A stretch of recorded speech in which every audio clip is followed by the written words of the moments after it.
Pemirsa, Gubernur Jambi Al-Haris mengusulkan sejumlah prioritas pembangunan infrastruktur strategis di Provinsi Jambi untuk beberapa tahun ke depan. Usulan ini disampaikannya saat menerima kunjungan kerja Presas Komisi 5 DPR RI ke Provinsi Jambi.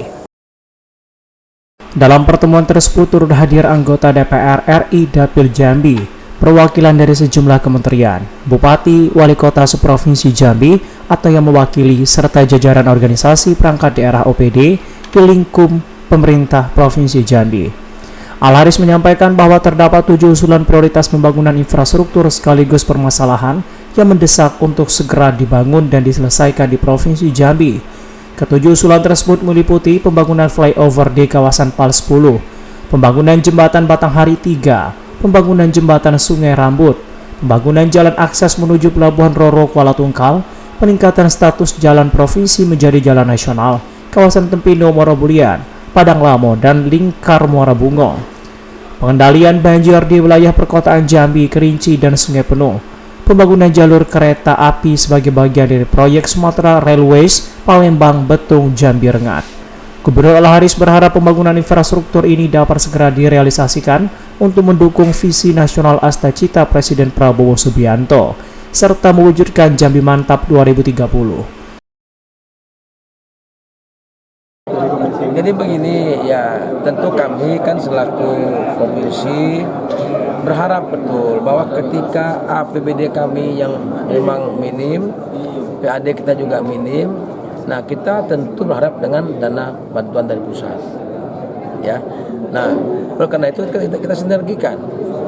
Nanti Kabupaten Jambi membangun apa, provinsi membangun apa, pusat membangun apa, sesuai kewenangan kita sama-sama.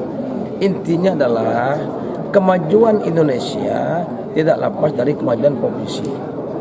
Provinsi tidak lepas dari kemajuan kota kabupaten. Nah, kalau kabupaten kotanya maju, provinsinya maju, maka Indonesia akan maju. Ya kan? Tidak, karena Indonesia itu adalah akumulasi dari semua provinsi dan kota kabupaten Indonesia. Makanya kita bergerak hari ini. Nah, Komisi 5 juga tentu berusaha bagaimana Indonesia ini daerah semakin sejahtera, tidak lagi banyak disparitas, ya, ketimpangan sosial.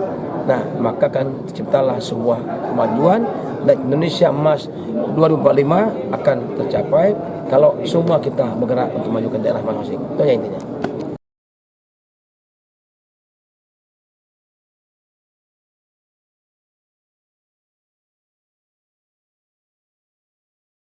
Ya, Komisi 5 menilai dari seluruh program Pak Gubernur tadi adalah wajar.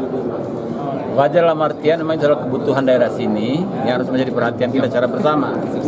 Baik itu kabupaten, provinsi maupun pusat. Kolaborasi ketiga tingkatan ini harus secara bersama diatasi terhadap kesulitan kita yang ada di sini. Indonesia ini luas dan kita sadar bahwa kabupaten, provinsi juga terbatas keuangannya. Sadar pula bahan nasional kita sekarang juga lagi ada upaya presiden untuk penghematan. Tetapi asas prioritas menjadi utama. Karena kita yakin kalau tanpa prioritas itu tidak akan terlaksana pembangunan kita. Prabowo kita percaya sebagai presiden dia akan memperhatikan mana yang prioritas mana yang tidak. Jambi menurut Komisi 5 ini adalah sangat prioritas untuk segera diperjuangkan. Itu kira-kira. Menanggapi hal itu, Wakil Ketua Komisi 5 DPR RI Ridwan Bae menyatakan bahwa usulan-usulan yang disampaikan oleh Gubernur Jambi sangat layak untuk diperjuangkan dan direalisasikan. Ia menyadari bahwa kabupaten kota maupun provinsi memiliki keterbatasan anggaran, apalagi saat ini ada efisiensi di tingkat nasional, namun asas prioritas menjadi pertimbangan utama. Dari Jambi, Reza Fendariski, Bungo TV.